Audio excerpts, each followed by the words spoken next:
comme de nombreux Français, le mari de Faustine Bollaert regrette le confinement, rendu obligatoire dès ce vendredi 30 octobre 2020. La veille de l'annonce de cette nouvelle mesure censée limiter la propagation du Covid-19, Maxime Chatham a croisé les doigts pour que le gouvernement laisse les librairies ouvertes. Après les fermetures des théâtres et ciné, ne pas laisser ce qu'il reste de culture aux seules plateformes de streaming et sites de VPC, vente par correspondance, note de la rédaction.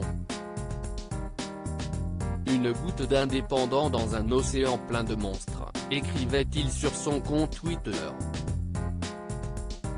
Néanmoins quelques heures plus tard, lors du verdict, le romancier de 44 ans a déversé sa colère sur le réseau social. Donc si je comprends bien, le gouvernement laisse mon caviste ouvert pendant le confinement mais pas mon libraire ? L'alcool plutôt que la lecture. Le symbole est fort, lance-t-il en ajoutant le hashtag Aviné inculte et en précisant toutefois qu'il adore son caviste.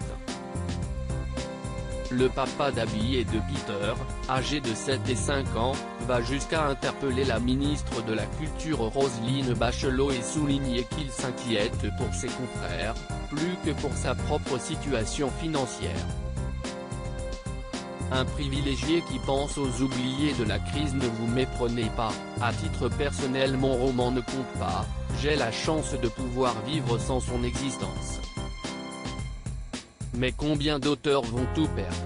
S'indigne Maxime Chatham, qui reconnaît que bien sûr, il y a plus grave que l'économie des auteurs, des artistes, ils sont une goutte d'eau dans le marasme actuel, tout le monde prend cher, mais ils existent, et rien n'est prévu pour eux.